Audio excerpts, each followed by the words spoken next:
Hello and welcome to the HCC788 review of the 1987 G.I. Joe animated movie.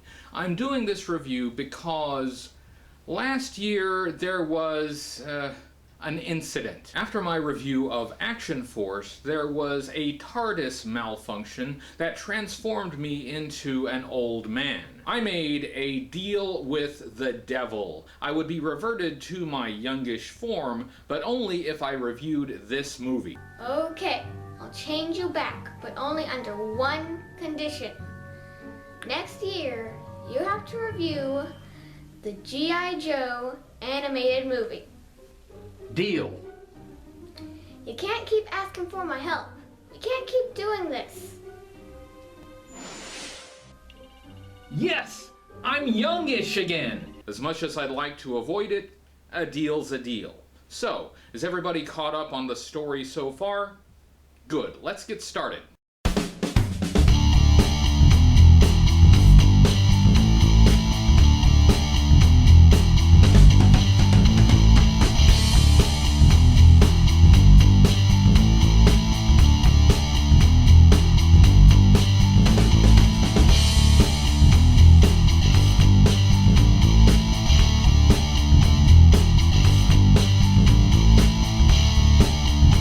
Everybody, Hooded Cobra Commander 788 here, and this is my long-awaited review of the 1987 animated G.I. Joe movie.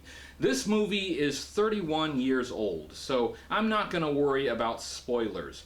You've had 31 years to see this movie, so it's a little too late to complain about spoilers. Spoiler alert, I hate it. I know there are a lot of people who like this movie. If you're one of them, I beg you to not watch this video. If you watch this video, you will be tempted to try to change my mind, to set me straight, to convince me that my appreciation for this movie should align with yours. That will not happen. I've seen this movie enough times to form an opinion about it. I've already listened to and considered many other points of view. I've already debated it with the fans. I have actively tried to change my mind about it, but here we are. And here we will remain. I still hate this movie. It's not my desire to bring you down or change your mind or diminish your enjoyment of something. There's not enough joy and happiness in the world, so if this movie makes you happy, you should hold on to that. You should not let a guy on the internet change your mind. I do not require your agreement. I do, however, require maturity, mutual respect, and civility. Those are requirements, they are not optional. On the other hand, I can only be honest and frank about what I really think. This channel, as always, is about my opinion, which you can consider or not.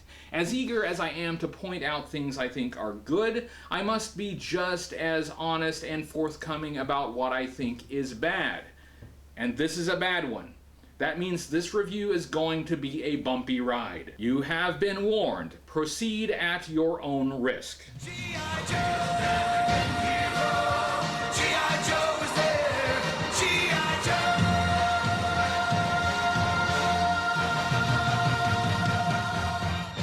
Thanks to Master Chinik for the title card image for this video. He's done some great work for this channel. It's a special title card image for a special video. Let's get started talking about that G.I. Joe movie by talking about Transformers. Transformers!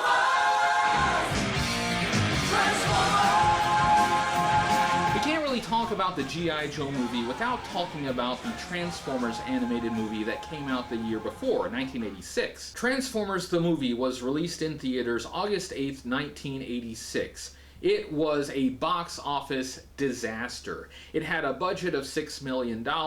It only made back $5.8 million in US theaters.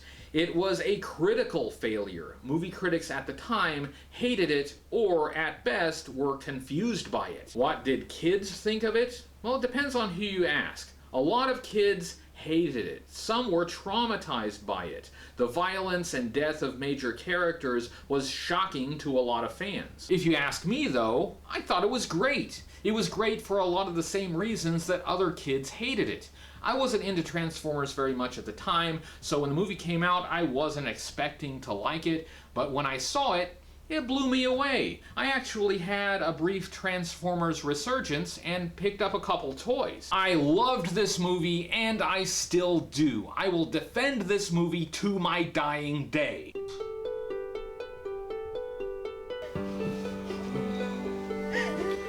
I'm afraid there's nothing more we can do. He only has 15 seconds left to live.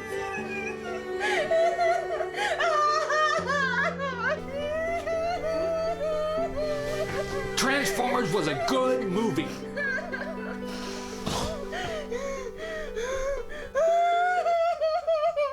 Why was Transformers so controversial? Well, the movie is incredibly violent. It shows graphic on-screen deaths of major characters, and one of the major characters to die was Optimus Prime, the most beloved Transformer. Oh, spoiler, Optimus Prime dies. How could they? Kids had grown attached to these characters and then had to watch them die. No! Well, what's wrong with that? This kind of thing happens in literature, in film, in art. It can add gravity and power to a dramatic narrative. And if you think about it, if you want a death to have a dramatic impact, it has to be a character the audience loves and is invested in. That's why the death matters. The movie struck me as an honest portrayal of war. It impressed me at the time, and it still does.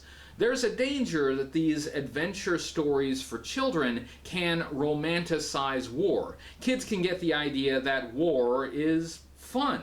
Nobody really dies. The lasers never hit anyone. There are no real consequences. Everything resets at the end of the episode, and we do it all again next week. But war has consequences. In war, people die. Not just people in the background that you don't know. People you care about die, and you can't get them back. Even as a kid, I knew this. When cartoons sanitized war, I felt they were being dishonest with me. Even at the time, I knew it was a lie. But wait, the critics say, this is for kids. It's supposed to be fun. They're not ready for such heavy subject matter. To that I say, that's exactly the problem. The subject matter you're depicting can be an exciting adventure, but if it's all fun without consequences, you are being dishonest to those kids. You are doing them a disservice. And if the kids aren't ready to see the consequences, then they're not really ready for any depiction of warfare. So yeah, the movie showed war with consequences. When you saw the movie, did it make you cry? Did it make you angry? Did you walk out of the theater with a strange mix of emotions? Good. That's what a movie is supposed to do. Flint Dille, the story consultant on the movie, is on record as saying the death of popular characters was a directive from Hasbro. They were trying to get rid of the old toys and make room for the new toys. The filmmakers are almost apologetic about it. First, I have to say, stop apologizing, you made a good movie. Second, we all know these movies were made to sell toys. They were part of a larger marketing campaign.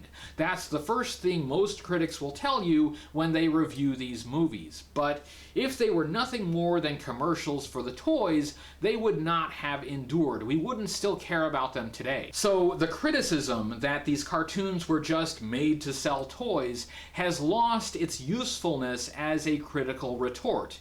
You can begin your analysis there, but if it ends there, then you miss everything that's important. Third, killing off characters is not a good way to make room for new product. Kids would prefer to have new versions of popular characters, which is a little awkward when the character is dead.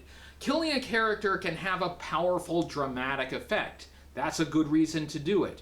But killing a character just to sell new toys is a dumb plan and self-defeating. The Transformers movie gave me high hopes for the G.I. Joe movie. I was disappointed with the G.I. Joe TV series. It didn't have the depth or the gravitas of the comic book series. I just couldn't get invested in battles that never had any consequences. I kept giving the show chances. I would catch an episode and try it out, and it would give me some goofy story that I just couldn't get into. But if Transformers had the courage to show the consequences of war, then surely G.I. Joe, a toy line that was literally about war, could do the same. Hasbro had planned 4 movies: My Little Pony, Transformers, G.I. Joe, and Gem. Hasbro lost about $10 million between My Little Pony and Transformers. In the ensuing panic, they changed the G.I. Joe movie to a direct-to-video release, and they scrapped the Gem movie altogether. When you watch G.I. Joe, though, you can tell they were trying to do sort of the same thing they did with Transformers. One major character would die, a new, never-before-seen threat would emerge and be defeated before the credits rolled, a new upstart character would become the main protagonist, and the leadership would change. Both movies had big movie stars as voice actors. Transformers had Judd Nelson, Leonard Nimoy, Eric Idle, Orson Welles. Orson Welles! It was his last performance before he died. The movie was so good it killed him. G.I. Joe had Don Johnson. It had Burgess Meredith. It had some other people. Mostly it had the same voice actors as the TV series, and I consider that a good thing. The series had some excellent actors, and they had Sergeant Slaughter. I really can't complain about the voice acting at all. It was excellent. Though the movies were parallel in a lot of ways, they also diverged in some important ways. Both movies were in production at the same time. In the G.I. Joe movie, Duke was supposed to die in battle. That inspired the writers of Transformers to kill off Optimus Prime.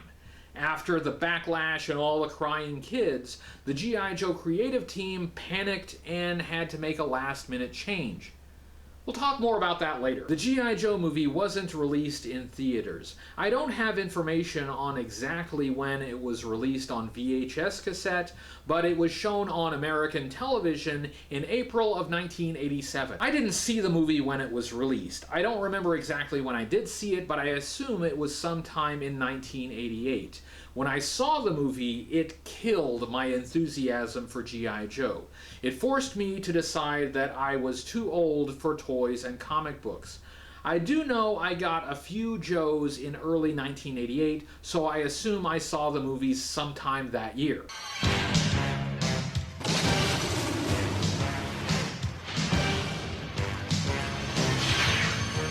The movie starts with what is probably the greatest animated movie opening of all time. The theme song and opening title sequence get a lot of praise, and it deserves that praise. Even as someone who doesn't like the movie, I still love the opening theme. The music gets you pumped, the animation is superb, the action is exciting. You see nearly every G.I. Joe team member, yet it doesn't feel cluttered.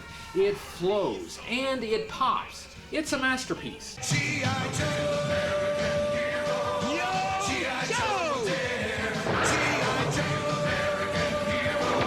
Then, sadly, it has to end. G.I. Joe!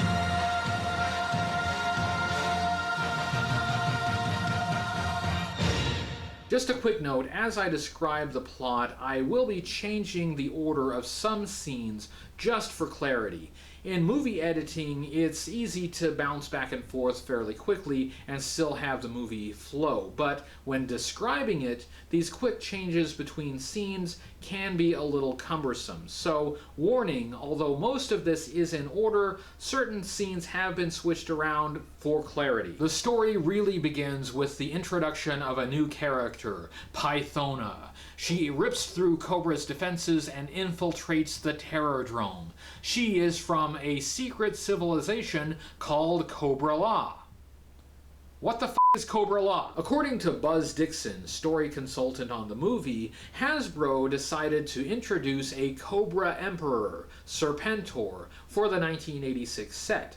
They didn't care whether it fit within the fantasy narrative of the cartoon or comic book. They created a Cobra Emperor, and the writers would just have to make room for him. Buzz Dixon pitched two ideas for the origin of Serpentor. One, he was created from scratch by Dr. Mindbender, or two, he came from a secret society that was behind the creation of Cobra. Hasbro loved both ideas, so Buzz had to combine them. Buzz set the secret society of Cobra-La in the Himalayas. It was obviously supposed to be a reference to Shangri-La, the secret society from James Hilton's 1933 novel Lost Horizon, which was also set in the Himalayas. The name and the location were supposed to be placeholders, to be replaced with something better before production. But Hasbro liked them and kept them. The protests of the writer that they were too derivative fell on deaf ears. This is another example of Hasbro executives not completely understanding what kind of property they have. They still thought they were hawking plastic. They didn't seem to understand the relationship that these plastic toys had with the fantasy universes created by media. If they wanted to create a Cobra Emperor, they would. And if it didn't fit within the fantasy universe, what do they care? They'd sell a lot of plastic. That way of thinking is a trap. The fantasy world bolsters the product. It gives life to the plastic. It gives context to play battles. That was the great innovation of children's entertainment in the 80s. This revolution of integrated media was happening all around them, but some of the suits were still fixated on the sales numbers for plastic. It is short-sighted and would ultimately damage the G.I. Joe brand in the eyes of kids. Congratulations, suits, you killed your golden goose. G.I. Joe has a device called the Broadcast Energy Transmitter, or BET. G.I. Joe's BET can transmit energy anywhere through science. According to Buzz Dixon, they based the BET on an invention of Nikola Tesla. The Joes test the device in the Himalayas. Coincidence? Cobra attacks, but they are repelled, and Serpentor is captured. Save him, Cobra!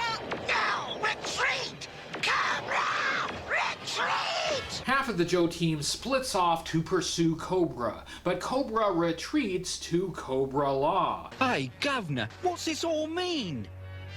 We are safe! Safe! The Joes pursue, but they encounter strange creatures, and they are captured.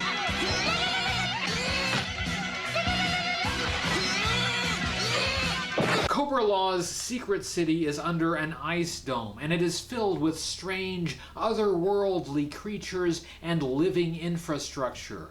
It's been described as Lovecraftian, a reference to horror writer H.P. Lovecraft. Switching our attention back to the Joes, we join Beachhead as he's training some new recruits called the Rawhides. That includes Jinx, Tunnel Rat, Chuckles, Big Lob, and Law. You're rough, tough, fighting machines!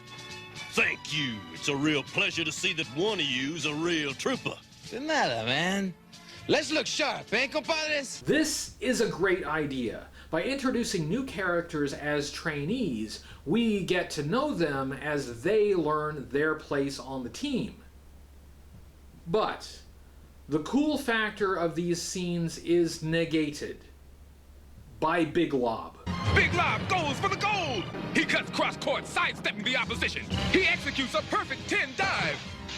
The goal line is in sight! The character has a sport theme. He constantly does play-by-play narration on himself and talks about himself in the third person. It is super annoying. Big Lob drags down every scene in which he opens his mouth. And Big Lob didn't even have an action figure. In the meantime, Chuckles did have an action figure, and they gave him no lines at all. Each of the Rawhides gets a little character moment, and most of them are pretty terrible. In one scene with Law and his dog Order, the animation kind of breaks apart a little bit. It looks unfinished. It's very rough. It's not the quality you would expect in a movie. I hope you both get fleas. This is atypical, though. The animation in most of the movie is superb. The best moment is with Jinx. She gets to display her fighting skill while blindfolded, using a technique she learned from the Blind Master. The Blind Master is a character from the comic book. We don't get to see the Blind Master in the movie, but it's nice to know the character exists in the comic book universe as well. In the story so far, what's missing? The hero. We're getting pretty deep into this movie. We've already seen a major battle. We've met a lot of new characters, but we have yet to see the main protagonist. We haven't seen Falcon. As with the Transformers movie, the main protagonist is not an old established character. It's a young, hip guy with a famous voice actor. Transformers, though, was much more efficient with its use of time. We met Hot Rod early enough for him to participate in pivotal plot points. At this point in the G.I. Joe movie, we haven't even seen Falcon, and he has done absolutely nothing. When we first meet Falcon, he brings a young lady into G.I. Joe headquarters. He's caught by Duke, who is understandably upset that he avoided his training and brought an unauthorized person onto base. Duke places Falcon on guard duty, and Duke is 100% in the right. Falcon is voiced by Don Johnson, at the time famous for the TV show Miami Vice. I think he does a fine job. He does seem to commit to the role, even though the script must have seemed strange to him. Falcon's date, by the way, turns out to be Zarana in disguise. Of course it is. According to Buzz Dixon, the scene where Zarana removes her dress was supposed to be a topless scene. This would have ensured the movie did not get a G rating. They were trying to get a PG rating. Something similar happened in the Transformers movie, where they included a little bit of foul language to ensure that it didn't get a G rating. Hasbro executives, though, were squeamish, and the topless scene was changed. That night, Falcon shirks his guard duty. He decides flirting with Jinx is more important. He greets Jinx like this. Monkey soldier. Falcon! Ow! Want me to kiss it and make it better? We've had a couple character moments with Falcon so far, and what we can see of his character so far is not good. He's arrogant, brash, undisciplined, and kind of a jerk. This is the plucky young man we're supposed to be rooting for. This is a contrast to Hot Rod in the Transformers. Hot Rod was an undisciplined troublemaker too, but Hot Rod's mischief took the form of taking a human child on a fishing trip and joining him on a wild hoverboard ride. Hot Rod's mischief was fun. Hot Rod never once slapped anyone's ass. Hot Rod had an innocent charm about him. Falcon is a charmless prick. Because Falcon isn't at his post, Pythona, Nemesis Enforcer, and the Dreadnoks bust into the base and free Serpentor.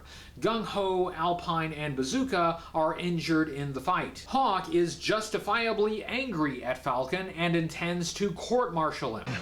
Take a good look at what your irresponsibility cost us. Because you deserted your post, an enemy force was able to penetrate security, free Serpentor, and injure 3 good men. I am 100% on Hawk's side here. Here we encounter the leader of Cobra-La, Globulus. He's a humanoid-looking guy with crustaceans on his body and a great big green ball in place of legs. Well, that's a little odd. There was an action figure for Globulus, but he didn't have a ball. He had a great big long tail. Why would that be?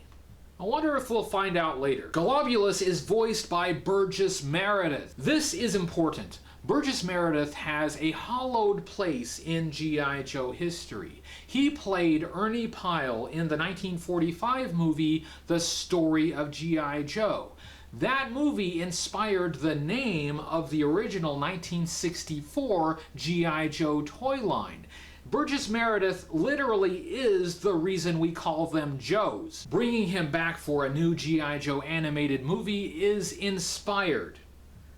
But They cast him in a role that epitomizes everything that is wrong with this movie. The grandfather of G.I. Joe is cast as a mutant with body crabs. When Serpentor arrives at Cobra-La, Globulus reveals that the idea for creating Serpentor was implanted in Dr. Mindbender's brain using a psychic motivator. This is sad for Dr. Mindbender. It robs him of credit for his main contribution to the G.I. Joe universe. Doctor, but we combed the tombs of history's most powerful leaders for DNA! Didn't it ever occur to you that such a brilliant plan was beyond the capacity of even your fine intelligence? Globby treats us to a bullshit history lesson. 40,000 years ago, Cobra-La's dominion of the Earth was interrupted by the Ice Age. They retreated to their secret base in the Himalayas and have remained in hiding there ever since. In the meantime, humans evolved and developed science and technology. You see, Cobra-La doesn't use any of that unnatural technology. All of their technology is alive. Their armor, their weapons, their vehicles, they are all living creatures. And somehow this mutant society formed Cobra, which is made up entirely of humans and uses human technology. And later, Cobra-La acquires a piece of human technology to carry out their nefarious plan. I know the ideas and concepts for Cobra-La were taken from more established science fiction, but I still say, as they were used here, the idea of Cobra-La is incoherent and needed a couple more drafts. Back at G.I. Joe base, Falcon faces preliminary hearing before court-martial. At this point, I have absolutely nothing invested in this character. I don't like him, I don't care if he succeeds or fails. I would be perfectly happy if they kicked him off the team, so we could focus on better characters. I honestly don't care what happens to him. Throw him in jail. Fine. Duke pleads for leniency. Duke reveals that Falcon is his half-brother. I just know underneath it all there's a Joe worth saving. Falcon is my half-brother. Because of Duke's intervention, Hawk decides to spare Falcon from court-martial and instead reassigns him to the slaughterhouse. That does not sound pleasant. According to Buzz Dixon, the original plan was to make Falcon the son of Hawk. Falcon, Hawk, get it? The character was even called Baby Hawk during pre-production. The story was later changed to make him Duke's half-brother. Despite Duke saving his career, Falcon is super rude. Hey, nobody's gonna take the rap from me. I don't need your help anymore, Duke. Get out of my life! I hate this character. I know we're supposed to follow him on a path to redemption, but I don't really want to go on that journey. I don't care if he achieves redemption. He's contemptible. Back at Cobra-La, Cobra Commander is placed on trial. The charge? Being a big fat walking fail. We find out that Cobra Commander was actually a Cobra-La nobleman who was disfigured in a scientific experiment. Behold the face of Cobra Commander! This origin of Cobra Commander is awful. He's just a mutant bad guy. He has no ideology, he has no family, he has no relatable backstory at all. He's just a cartoon bad guy and nothing more. It would be incorrect to say that this wasn't foreshadowed in the animated series. If you go all the way back to the original miniseries in 1983, Cobra Commander talks with a snake-like hiss, and there's a scene where Destro is disgusted by seeing his unmasked face. We are disappointed. You were expected days ago, Destro. Now, this was long before the development of Cobra-La, but it does hint at an inhuman origin. The history of Cobra Commander in the comic book is very different. You may have heard the quip that the comic book Cobra Commander was a used car salesman. And isn't it better to have a mutant creature than a used car salesman? Used car salesman is just so mundane. This dichotomy is a little annoying to me. Mutant versus used car salesman. Yes, the Cobra Commander in the comic book was once a used car salesman, but he was so much more than that. In the comic book, we learn about his family, his motivations, his ideology, his hatreds, his rise to power. Saying he was a used car salesman is like saying I was a nightclub DJ.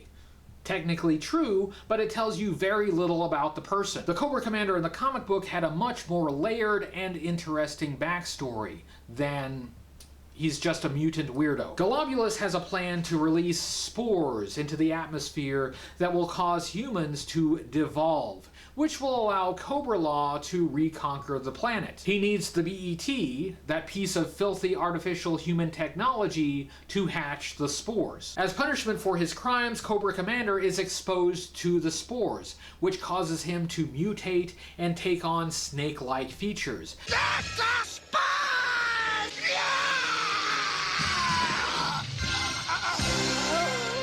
He is imprisoned with the Joes. Globulus makes the same mistake all cartoon villains make, leaving their enemy alive to eventually escape. Falcon goes to the Slaughterhouse, which turns out to be a secret training base commanded by Sergeant Slaughter! Yes! Now there's a character I care about! Sarge, can I get a slaughterize it? Slaughterize it! That's right! Sergeant Slaughter is based on the real-life professional wrestler, and the animated Sergeant Slaughter is voiced by the real Sergeant Slaughter. I really like this guy. Except when he makes unannounced appearances in my videos. You make me sick! Sergeant Slaughter has a trio of acolytes, his renegades. They're kind of goofy looking with bright, colorful costumes. These guys got action figures. They were sold in a 3-pack with Mercer, Taurus, and Red Dog. Pythona didn't get an action figure, Big Lob didn't get an action figure, but these guys were immortalized in plastic. Sergeant Slaughter is going to whip Falcon into shape and show him what it means to be a real Joe. My job is to whip you into shape, and I'm talking whip. There's only 2 ways out of my command. On your feet like a man, or in a ditty bag. An itty-bitty ditty bag. Here, Sergeant Slaughter's tutelage of Falcon mirrors the relationship between Cup and Hot Rod in the Transformers universe. But whereas Cup was more of an old soldier and mentor, Sergeant Slaughter is more of a football coach. Besides, Falcon's problem is not a lack of physical discipline. He's a Green Beret. He's physically disciplined. Falcon's problem is selfishness, entitlement, and being generally a horrible person. I'm not sure Sergeant Slaughter's training can fix that. Wait a minute. Sergeant Slaughter, Falcon, Taurus, Mercer, Red Dog. It's the Slaughterhouse 5. Under orders from Duke, the Renegades infiltrate the Terrordrome without weapons to make it a challenge. Not sure what the point of that was, since they capture weapons once they're inside. They discover that the Baroness knows the secret location of the BET. As Falcon tries to warn the other Joes, the Renegades plant bombs around the base. Falcon is captured by Serpentor. Serpentor slaps Falcon around a little bit, drawing blood. It was rare to see blood in the animated series. A chaotic battle ensues. Sergeant Slaughter fights Nemesis Enforcer, but Nemesis Enforcer unfairly uses an alien facehugger on the Sarge. Slaughter, Falcon, and the Renegades escape, and the Terrordrome explodes. But that doesn't help, because Cobra knows the location of the BET. Cobra deploys their forces, and this time they are intermixed with Cobra-La. The Joes and Cobra battle over the BET. Cobra-La brings giant dune worms to the fight, and Serpentor joins the battle in a Cobra Night Raven. And we get the most famous moment from the movie. Cobra! Cobra! Oh, it's painful. How did this happen? If you look back earlier in the movie, the Cobra-La Royal Guard do a trill sound when they attack. This was inspired by Lawrence of Arabia. Dick Gautier, the actor that voiced Serpentor, couldn't do the trill, so we got this. Cobra-La! I swear people who remember nothing else about this movie remember that. And they laugh at it. And they are laughing at you, not with you. That leads up to the next absurd moment in the movie. Duke fights Serpentor. Serpentor has snakes on his costume that slither around all the time. He pulls one out and forms it into a spear. When he pulls it out, another one replaces it. Not sure how that's supposed to work. Serpentor hurls the spear at Falcon, and Duke jumps in the way and takes the spear in the heart. It is the most violent moment in G.I. Joe animation up to that point. Cobra leaves with the BET device, and Duke lies on the ground dying. To be sure, Duke dies here. That was always the intention, and I think it was one of their better ideas. It would have given the movie the emotional punch that it needed, and it might even humanize Falcon a little bit. In the DVD commentary, Buzz Dixon does an adaptation of Monty Python's Dead Parrot sketch, which is really funny. Thanks, Buzz. But this movie was released after the backlash from Optimus Prime's death. It was changed at the last minute. It was too late to change the animation, so a line of dialogue was added. Yo, Joe.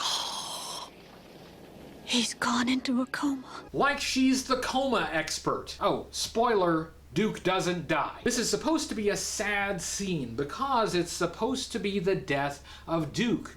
But now it's a sad scene for a different reason. It's an example of creators caving into fan pressure to the detriment of the product.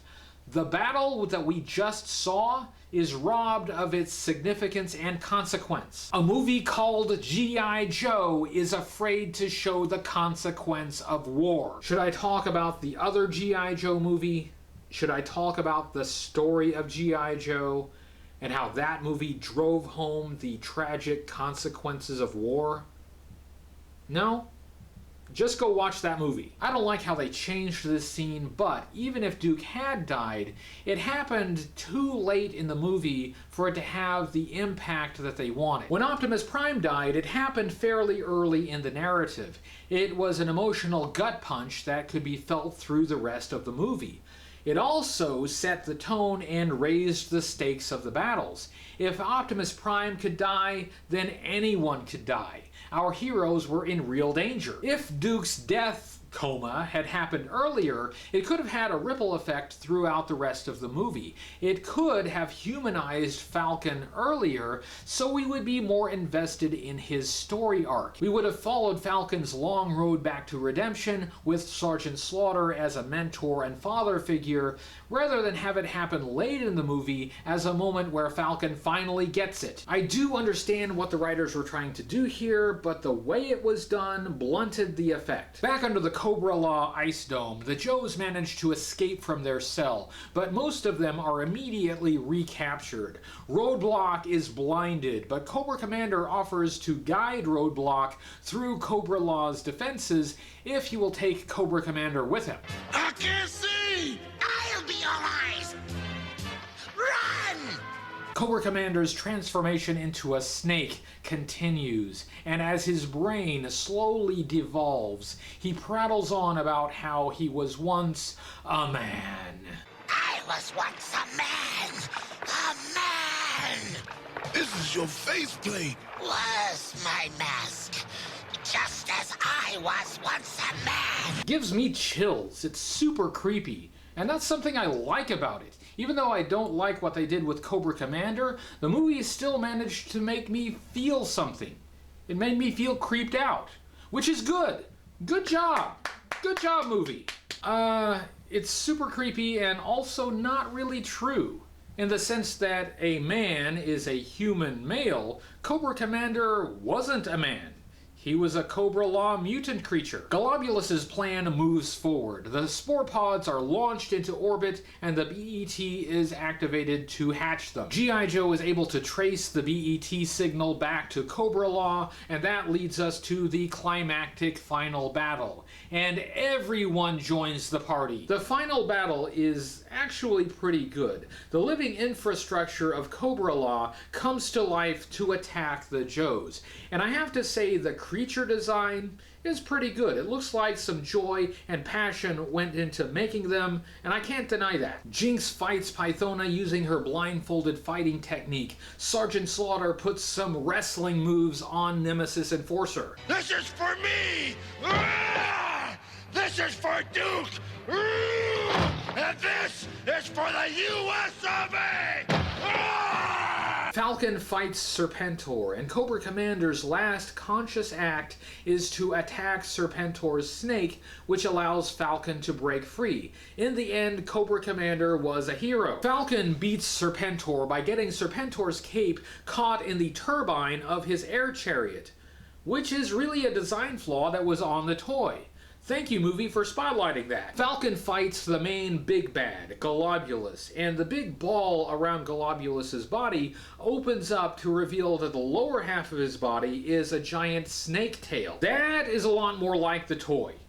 Not exactly like the toy, but closer. Falcon defeats Globulus by stabbing him in the eye, and he uses the BET to incinerate the spore pods in orbit. The Joes escape before the BET overloads and explodes, destroying Cobra-La. The evil plan is thwarted, and to put the cherry on top, Duke comes out of his coma. Men, Doc says Duke's gonna be A-OK! Yo, Joe! It's another bit of last-minute dialogue added to assure us that Duke is not dead. We get Falcon's redemption as he becomes a real Joe and saves the day. We also get a burgeoning romance between Falcon and Jinx. It was the ass-slapping that won her over. Falcon! Ow! Cobra-La is defeated and never heard from again. Looking at G.I. Joe, the movie overall, this movie is not very good. And I don't mean it's just not a good G.I. Joe movie, it's not a very good movie in general. The protagonist is introduced far too late, and he's so unlikable and unrelatable, we'd rather see him thrown in jail than be given a chance to redeem himself. The movie's one bold move, killing Duke, was negated. The opportunity to have a more mature G.I. Joe animated experience was skipped in favor of having ridiculous mutants and consequence-free war. Before you say it, yes, I know it was for children. I was one of the children at the time. At the time, I knew it was wrong. In my opinion, it's more dangerous for children to see violence without consequences than it is for them to see more realistic or semi-realistic violence. Look at what happened with the popularity of Power Rangers in the 1990s. Kids were beating the crap out of each other, karate kicking each other at recess, and really injuring each other while imitating Power Rangers. Because on the show, the characters would beat each other up, but then they'd spring back up and everybody was unharmed. Nobody ever had any bruises or broken bones. And when kids see that and imitate that, they get the consequences. Of course, there's also the obvious option of not showing any violence to children at all. Some children are too young to process images of violence, and those children should not be watching this movie. But for older kids, kids old enough to know there is conflict in the world, seeing the consequences of violence can teach them lessons they should learn. I've said before, the strongest anti-war message is the one that shows war as it is. It's when we sanitize war that we risk becoming propagandists. Of course, there are some people who love this movie. There's nothing wrong with that. People like what they like. In general, though, this movie wasn't well received. Personally, I hated the movie. It prompted me to get out of G.I. Joe. And I'm not the only one that hated it. Larry Hama, the writer of the G.I. Joe comic book series, said in an interview with Toy Fair magazine he thought the movie was so wretched he flatly refused to include Cobra-La in the comic book. In an audio recording on the website 3djoes.com, Kirk Bozigian, the head of marketing for boys' toys at Hasbro at the time, has placed the responsibility for this on advertising executive Joe Bacall, who apparently was a science fiction nut. But nobody on the creative team thought it was a good idea. Buzz Dixon has apologized for how Cobra-La came about and has said these choices were forced on him by Hasbro. I don't blame any individual for this movie's failure. There were a lot of decisions by a lot of people that set this movie down this path. And based on all the interviews that I've read, everyone involved did the best they could with what they had. So in this review, was I too mean? I didn't even mention all the genitals in this movie. Seriously, there are a lot of phalluses and vaginas in this movie. As an adult, I've watched this movie many times. I watch it for research when I need to review a toy that appears in it. Each time I watch it, I try to find something good about it. The movie does have a few good moments. It has some great scenes that I wish had a better movie wrapped around them. But overall, this is not a good movie. Every non-G.I. Joe fan I show it to ridicules it. I've been promising to do this review for years. Now that I've done it, I can declare I will never watch this movie again. If it hasn't grown on me the last few dozen times I've seen it, it never will. Watching it is an unpleasant experience for me. It makes me question my appreciation for G.I. Joe. I have to go back and look at the better aspects of G.I. Joe to remind myself why I do this. I have viewed the 1987 G.I. Joe animated movie for the last time. What about the live stream? Oh yeah, I promised to watch it on the live stream. Okay, I'll watch it one more time, and that will be the last time. So, Beelzebub, does this fulfill my end of our bargain? What?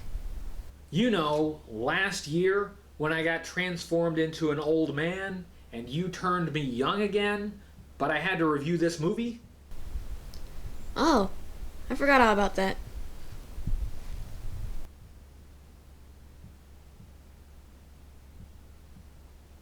That was my review of the 1987 G.I. Joe animated movie. Thank you very much for watching. If you're new to the channel, normally I review vintage G.I. Joe toys, and I'll be back next week with a toy review. If you like this video, please give it a thumbs up on YouTube and subscribe to the YouTube channel if you haven't already, and share this video with your friends. That's what helps this channel grow. I'd like to thank all my patrons who make these videos possible. You can support the channel on Patreon or Ko-fi if you'd like to, and you can find me on social media on Facebook and Twitter, and I have a website, HCC788.com. That's it. Our long national nightmare is over. I'll be back next week with a vintage G.I. Joe toy review, and until then, remember, only G.I. Joe is G.I. Joe.